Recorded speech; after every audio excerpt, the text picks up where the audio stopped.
Murakoze cyane mwese nshuti bavandimwe muri gukurikirana kino kiganiro. Uno munsi ndashaka tuganira ku kibazo gikomeye cyane Isirayeli yahuye nacyo, ari nk'icyago, icyo bita plague cyangwa plague cyangwa ikibazo gikomeye cyane Isirayeli yahuye nacyo.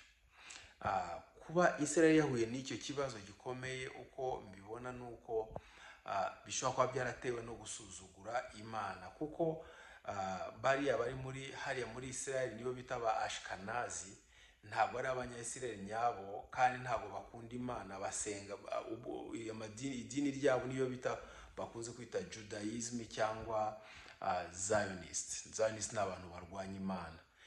Noneho rero babishyize ku mugaragaro cyane uruhande rwabo cyangwa uruhare rwabo mu kurwanya Imana, kuko umuyobozi mukuru wa Isirayeli vuba ngaherutse gutanga ijambo avuga ku Mana ageranya Yesu n'umuntu witwa Genghis Khan. Genghis Khan ni umuperezida cyangwa yari umuyobozi wo muri Mongolia. Ni ukuvuga yari umuntu usa nkaho yarakomeye, kuko yashoboye kwagura ubwami cyangwa empire cyangwa empire ya Mongolia. Noneho uriya muyobozi wa Isirayeli avuga ngo Yesu Kristo ntabwo afite advantage, ntabwo afite imbaraga nyinshi cyane kurusha uriya mugabo wakoze ibyo ngibyo. Ni ukuvuga yamugereranyije n'umuntu. Kandi urebye n'ibintu biri kuba hariya muri Isirayeli, ibyo turaza gushyiraho iyo video, turaza kureba uko dushyiraho video kugira ngo murebe neza ijambo ari kuvuga, ageranya Yesu amugeranya n'uwo muntu wo muri Mongolia. Hanyuma ikibazo twavuze gikomeye cyane bafite nuko ni nkaho ari Imana bateye, ko abantu benshi barakuvuga ngo bishobora kuba ari ikibazo cy'ikirere cyangwa ako batewe n'ikibazo. Uno munsi ni kwa gatatu, tariki 16, batewe n'inzuki. Inzuki zabaye nyinshi cyane ku buryo imodoka ziruzuye, ahantu hose ziruzuye, ku buryo leta yatanze itegeko cyangwa yaburiye abantu ngo bagende batangire bihishe, barebe aho bikinga izo nzuki ko zabaye nyinshi cyane. Urumva ibyo ngibyo niyo twari turi kuvuga ngo igihe cyose, unarebye no kuri za video n'ahantu hatandukanye, igihe cyose ari umuntu utuka Imana, asuzugura Imana, hari ibintu byinshi cyane bikunze kumubaho, ibibazo byinshi bikunze kumubaho. Ubu ngubu Isirayeli umurebye neza kuri za video hari ukuntu bagenda, iyo uvuze Yesu hari ukuntu bagenda bagukubita, bakakumera nabi, bakagutoteza, ku buryo kwa kunababwiye ubushize hariho itegeko ryashizeho ko umuntu bazumva ari kuvuga Yesu azafungwa umwaka umwe, cyangwa se wabwira umwana cyangwa umuntu ufite imyaka 18 ukamubwira ku bijyana na Yesu, bigatuma nabyo ufungwa imyaka 2.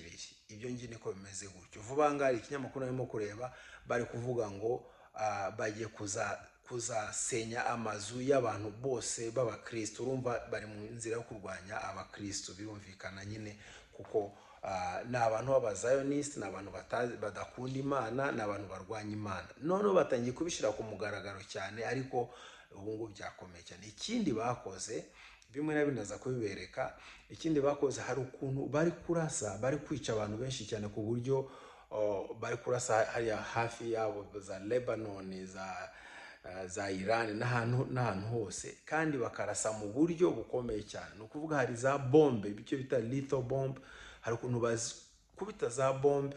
Iyo bombe iyo bayikubise aho ngaho izana ibintu bifunga umwuka, ntushobore guhumeka. Urumva abantu benshi barapfa, kandi warokoka iyo bombe. Iyo urokotse iyo bombe uko byagenda kose, aho yageze, umwuka wayo aho wageze, ni ukuvuga niba ari ku kaboko ntabwo kaba kakibayeho, bahita ko bagakuraho bakagatema, ko ntabwo kaba kagikoze. Nimba uwo mwuka w'iyo bombe ugeze ku mutwe cyangwa kwita, murumva ko byagenda kose bagomba gukuraho ingingo z'abantu kugira ngo barebe nimba bashobora kuba ko ni bombe zikomeye cyane. Ibyo byose bikaba ari ubwicanyi bukomeye cyane Isirayeli iri gukora. Urumva ni ikibazo gikomeye, ariko icyo turi kuvuga cyane ni ibi biherutse kuba ejo bundi, abayobozi ba Israeli bari gutuka Imana, bari gutuka Yesu, bamugeranya n'abantu, kandi bagakubita abavuga izina rya Yesu, bakashyiraho itegeko ryo kubafunga.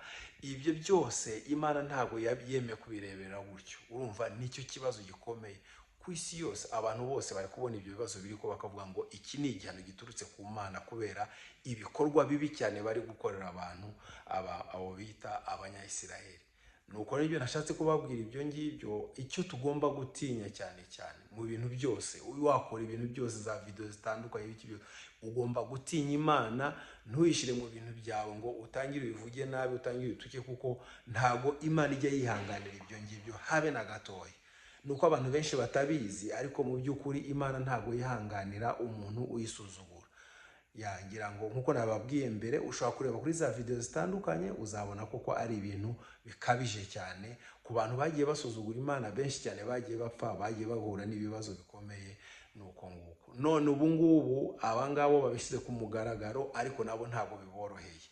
Murakoze cyane nkuko muri gukurikirana video. Nkuko nababwiye, ndaza gushiraho video yindi igaragaza uko bari gutuka Imana cyangwa ijambo umuyobozi mukuru yavuze, agereranya Yesu amugereranya n'umuntu usanzwe. Murakoze cyane, kandi Imana ikomeze bafashe mwese. Bye. In which he said, well, history proves that, unfortunately and unhappily, Jesus Christ has no advantage over Genghis Khan. Because if you are strong enough, ruthless enough, powerful enough, evil will overcome good.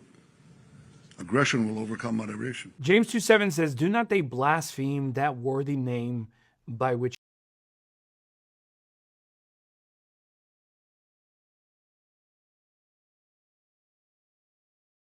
But beneath the buzz, science points to something far less mystical. A sky humming with tens of thousands of wings, bees flood Israeli streets, shutters slam, whispers rise of divine judgment. Fear spreads faster than facts, but beneath the buzz, science points to something far less mystical. In a region on edge, are these swarms an omen, or just nature misread?